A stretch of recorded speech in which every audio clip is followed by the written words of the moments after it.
Amakuru dukura muri zone Nyakabiga yo mu gisagara ca Bujumbura aremeza ko abahuza bo ku mitumba muri iyo zone batorohewe namba. Uwubageramiye ubwa mbere ngo akaba ari umukuru wa zone Nyakabiga ndiho kubwayo Gervasi. Ivyo navyo bikaba vyagiye kuja ku mugaragaro mu gihe abahuza bo mu Nyakabiga ya gatatu bari bafashe ingingo yo gusohora mu nzu uwibamwo ariko adashoboye kuyiriha. Ico gihe abo bahuza bagiye gushira mu ngiro ingingo bafashe narirya nyene kwitwarirwa atari yunguruje urubanza. Umukuru wa zone Nyakabiga ndiho kubwayo Gervasi akaba yarababereye intambamyi ndetse abanje no gutabagura urwandiko rw'icegeranyo abahuza bari bashikirije kuri ayo matati nk'uko uyu munyagihugu ahaba yavyiganiye RPA. Niho rero abahuza bavuye baja gushira mu ngiro urwo rubanza bagenda kugara iyo nzu y'uwo mupangayi. Hanyuma bayugaye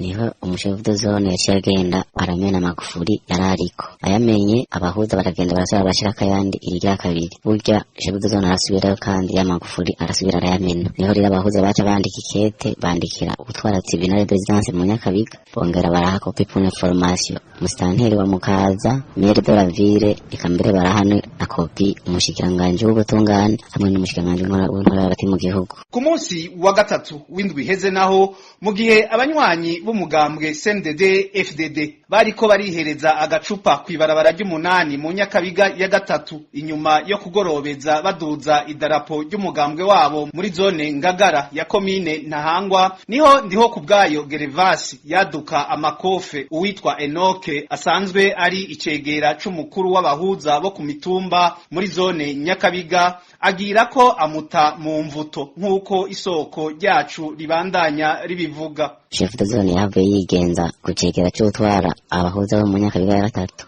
yitwa Enoke washa aramukubita aramugeza nabi cyane gushika naho amwambura n'agapira kamwe bita ngo kankuru nziza kape arakamwambura ngo ntabereye kwambara uwo mupira bugahije kumukubita cyatanga iteka ku bapolisi bamugenda nako bamufata bakamujana kumufunga bamufungira kuri zone Nyakabiga aho yaraye mu ijoro ryo kwa gatatu aca yirirwaho ku murtago wa kane bugi aje kumurekuza mu gitondo cyo ku munsi wa gatanu niwe yamufungura. Icuka rero cyagumye kimeze nabi cyane ntawuzi rero ikigiye gukurikira. Abanyagihugu bo muri zone Nyakabiga bagasaba abategetsi bo hejuru gusubiza ku murongo uyo mutware wabo agisibije mu bajejwe kurongora no gutunganiriza. Tubona ahubwo ko umushefu de zone wa Nyakabiga ahubwo ateza umutekano muke kuko ntawe yibanga atukwa ari we wese arivanga mu butungane arivanga muri administration. Urabona abashefu de quartier nta numwe babona nabo ko bose arabinjirira mu kazi nta numwe areka kugira ngo yikorere akazi kiwe.